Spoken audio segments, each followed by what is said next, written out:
Okay, hey ladies, and happy Monday. So, we're going to talk about how to stop cravings in their tracks.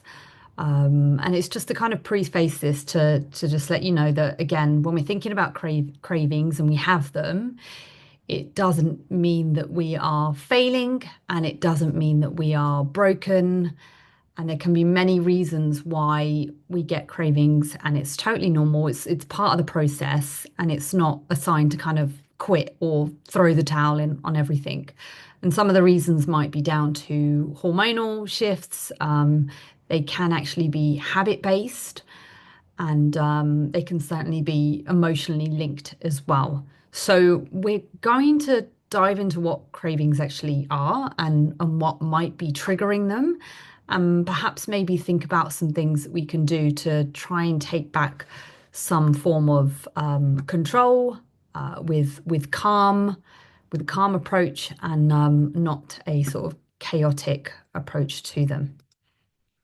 So, firstly, cravings are intense urges for specific foods, and again, these can often be triggered by restriction, some stress, low energy, or even just something as simple as habit loops. Okay.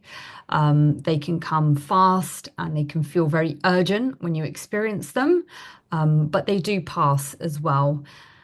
So, again, almost thinking about cravings as not needing to be sort of managed as such, but maybe sort of more understanding why they're happening, and yeah, just thinking about maybe even how they're being triggered as well. So a craving is a thought or a sensation in the body, and it's something that I've kind of thought about with something like cravings, or maybe even anything that seems like some form of maybe an addictive tendency as well, that it's not necessarily you, it's something that occurs, and it's trying to detach the meaning that it has behind it again as well, and also just giving you that strength to know that it's something that you don't necessarily have to act on.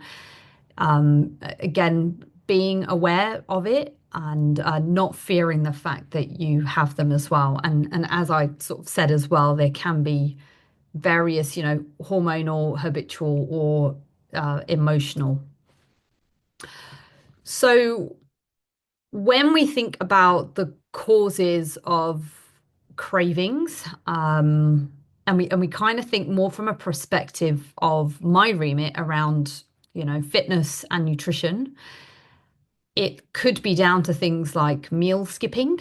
So again, if you've been, ignoring breakfast, or perhaps maybe you've not had time for lunch, or you've skipped something, that again, the first thing that you might need and your body might want is fat and carbs, right? It was gonna want fats, sugar, glucose. It's gonna want energy.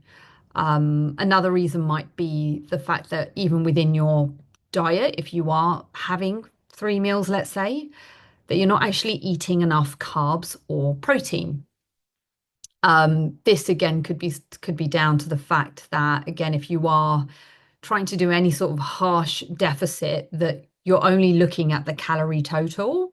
It's important to understand that you do need protein, and protein should be the primary fulfillment. And then when we're also thinking about carbs, typically people will try scrimp on carbs because they think that, carbs are the enemy, but not realizing actually carbs are an energy source and we do need them. A big one, again, that almost creates that aha moment when you really kind of get to the nitty gritty of everything. And again, this is definitely more of an awareness thing as well, is poor sleep. So if you haven't been sleeping very well, then it's going to be something that triggers cravings, or maybe an increase in hunger is certainly something I've noticed in the last few years. Is Personally, I've noticed if I've had a bad night's sleep, that I notice my hunger cues are up the next day. So again, that could be something. Dehydration, we've all heard that, sometimes that, again, when you're hungry, it could be down to the fact that you're actually thirsty. So having a think about how much water you're actually getting as well, just in ensuring that you are, look at me, I'm going to take some water now, that you are hydrated. Another thing, again, often overlooked. So again, if you are thinking about protein and you're thinking about protein, you're thinking about calories, you could be neglecting the fact that your diet is low in fiber. So fiber is going to help create that fullness as well. That sort of ties into this. And then also the obvious PMS, again, hormonal shifts as well. These can be physical causes of cravings. And then when we think about sort of more emotionally led cravings or habitual things, it big one is stress.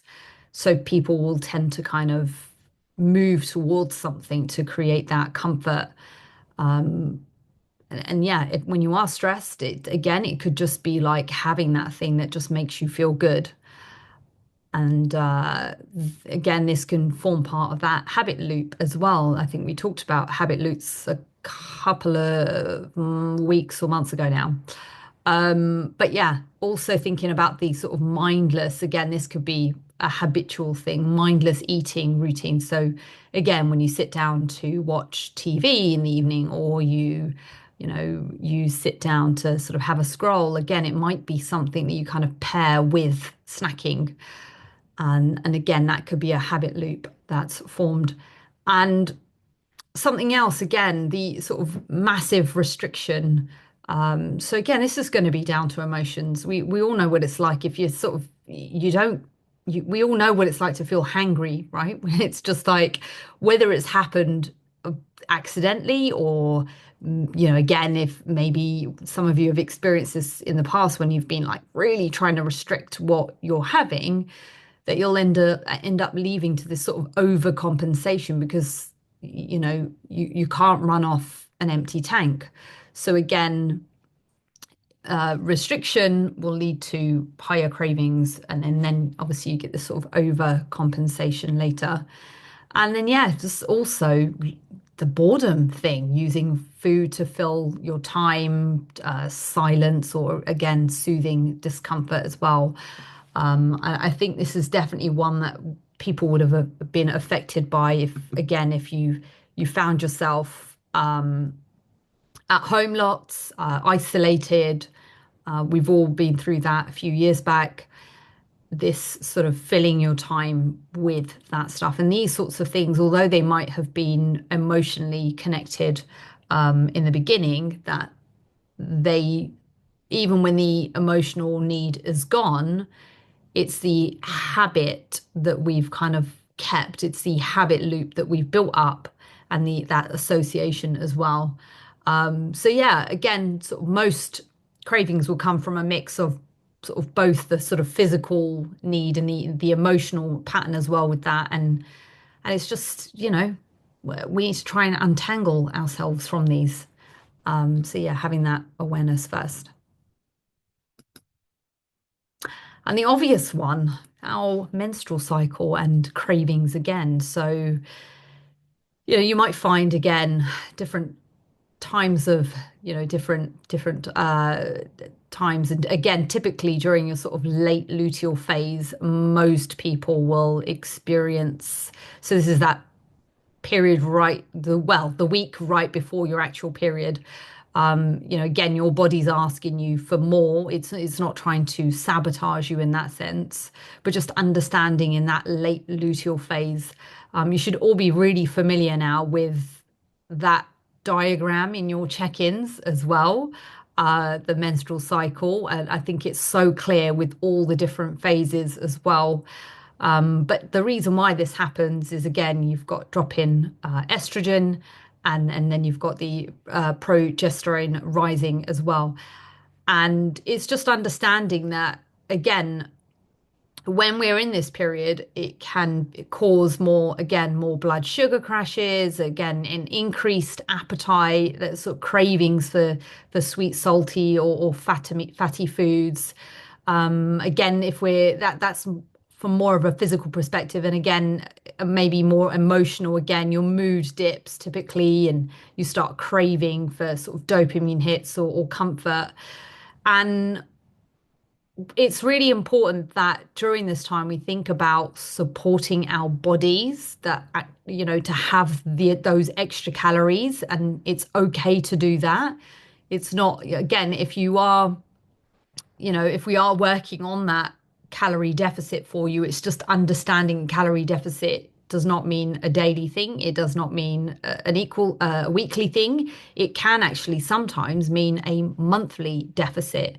So again, it could be that there's a deficit for 3 weeks of the month, and then there's more of a lean towards maintenance, or maybe even just having a few extra 100 calories, and that's not going to take you out of your deficit for sure. So it's just understanding that during this time, it's also important to get in sort of healthy fats as well.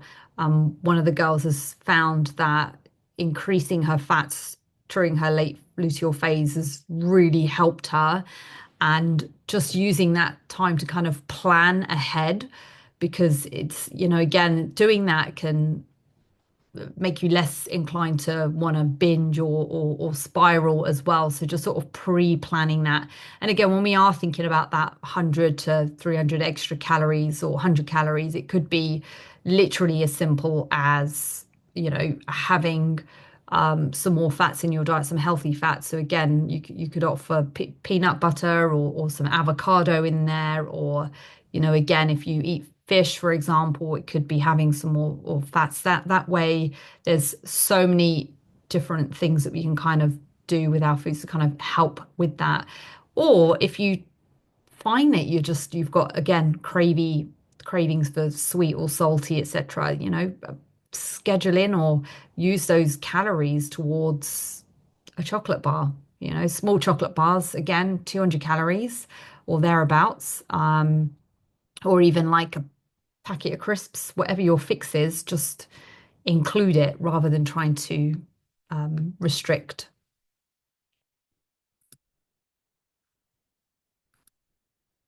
And then when we're thinking about hunger versus cravings as well, actually stopping to think about this time and going, right, am I actually hungry? Or again, is it just a craving? So again, this is you taking that ownership and actually thinking a little bit more objectively about the scenario. Again, am I, maybe you are sort of late luteal when you're having this issue. It's like, do I actually need some more food? And thinking maybe having, again, another meal or some more food is going to help satisfy that, because there is a demand for energy as well. Um, and yeah, and just thinking about hunger, if we think about it, just sort of builds, quite gradually, and cravings tend to kind of hit fast and fade fast as well. I thought this was an interesting one to include. So a craving is almost like a wave. You sort of let it rise, it will peak and then it will pass. So almost thinking about not having to, again, surfing it all the way to the fridge, but just understanding that. And then if we kind of think about strategies or nutrition strategies that might actually help us. So firstly, we've kind of understood, or go working through what cravings actually are, maybe even understanding what type of cravings they are, and how they affect us at various different times of the month, or how they're triggered, etc. But now we can kind of think about strategies that can help us.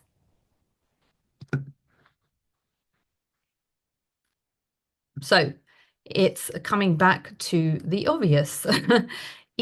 making sure you're getting some food in, eating regularly. So not trying to do this sort of spin on intermittent fasting. It always sounds like the easy hack. But again, if it's something that doesn't suit your lifestyle and it is just pointless because you work maybe a 9 to 5 and you actually need energy during the morning, etc. You don't want your sort of first meal to kind of be shooting straight for, something unplanned or something. Yeah, so just ensuring that you are maybe even adopting a more regular eating pattern. And then in terms of meals, you want to try and aim for a higher bolus of protein. So again, looking at 30 to 45 grams of protein per your main meal. Again, that protein, one of the jobs or the benefits of protein is actually helping increase that satiety. And also understanding that you do need to think about your fiber as well. Okay. And this is one of the reasons why it's really important to change the settings in MyFitnessPal. Most of us use the free version and actually looking at, on the toolbar and changing one of those to fiber. So you've got, your protein, your carbs, your fats, and your fiber. And then it's really important that you are including whole grains, legumes, your fruit and veg as well. And not skipping carbs because carbs are our friends, right? We all feel happier when we have carbs. They can help regulate hormones and energy as well.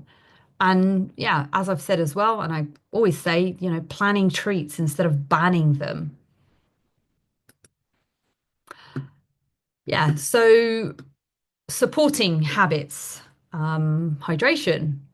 Again, thirst often mimics hunger, and pre-planning your snacks as well, or your fun foods as well. So again, I love doing this, but again, maybe it might be something that you do.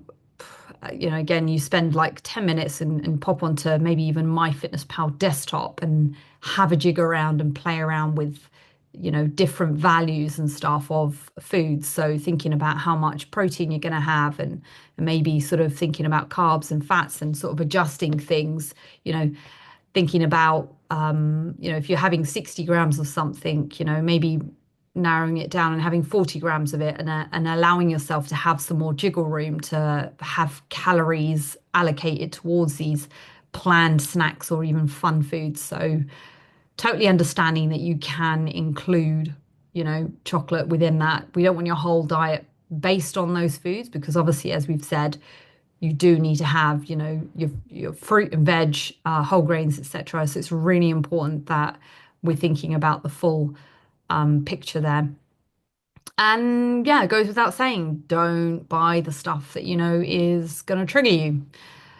So if you do want to plan these fun foods, maybe you kind of pair it with a walk or you have them portioned out over the course of the week. You don't just sort of have all these like grab bags or these drawers full of snacks where you know that it's going to be easy. If the temptation is there, again, you're coming back into that sort of habit loop as well. It's something that you need to disconnect from. And it goes without saying, improving sleep and stress where possible, because again, these are going to be linked to our sort of emotional drive or need to kind of have these cravings. So, gonna include a couple of quotes from a book called The Little Book of Big Change that I've mentioned before. I think they had some really good sort of, again, tips that can kind of reframe that mindset as well.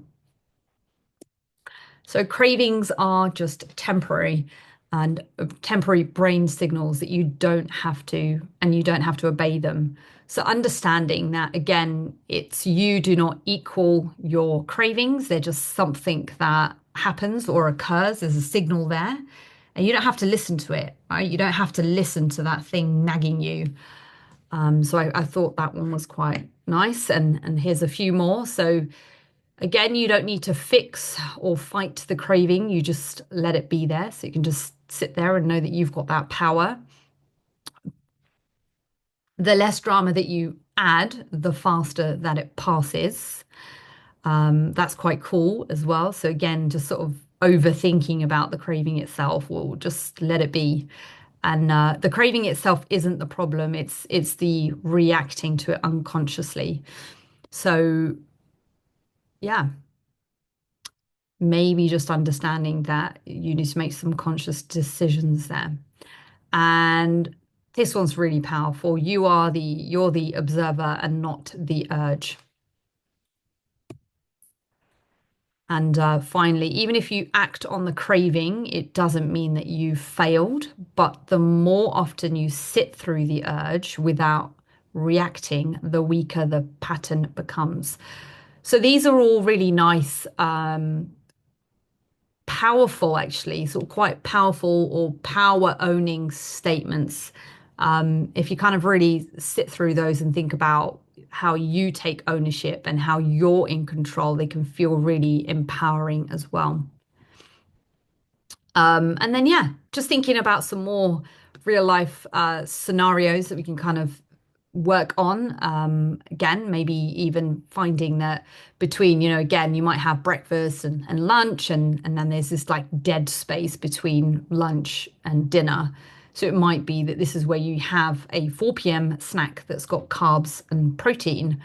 Again, this might stop you sort of having those sort of nighttime sugar cravings as well, because you're going to be filling your cup or allowing yourself to have a bit more in between that as well. Increasing your calories around your period. Again, no more sort of sudden binge episodes when, pre-Shark Week arrives. And then, yeah, planning fun foods. So plan maybe 2 fun foods a week, again, to just sort of remove that guilt and, stop this sort of secret eating that might be happening. And larger, my favorite is larger meals with a bigger bolus of protein. So again, if you're using your calories and sort of spreading them thin and using them for snacky, picky time, you might be better off having a larger, more satisfying meal with a bigger bolus of protein. So sort of, again, we're thinking about that 30 to 45 gram hit. And yeah, just letting them be. But yeah, just again, understanding that cravings are part of the process and they're not the enemy. We're not trying to get rid of them completely. Again, it's just understanding when you can take ownership over them as well. Really need the water. And when we're thinking about them, like again, tackling nutrition, creating some structure, and ensuring that you're actually sleeping. These are the things that matter way more than your willpower. And notice throughout this, I haven't just talked about willpower. Understanding that sometimes there's scenarios that, yes, you can just let be and you can have power over them, but it's not like fighting against the tide. And yeah, just really thinking about those basics, nutrition, structure, and sleep again. And yeah, when you're on your period or around your period, just eating more can actually help with your consistency. So having the extra sort of 100 to 300 calories or 200 calories, just having that really small buffer is going to help you stay more aligned with your goals. It's not going to be a sudden like, you're not eating much and then all of a sudden it's like an oopsie daisy. What have I done? I've just consumed 3,000 calories today.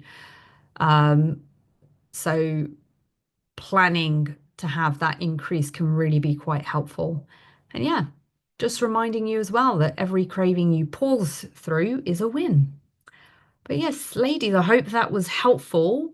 And for those of you that are live, we can continue the chat afterwards, unless you feel like there's anything you would like to share within this episode.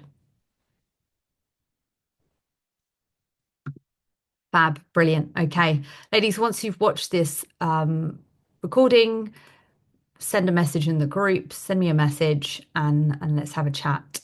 So see you next time.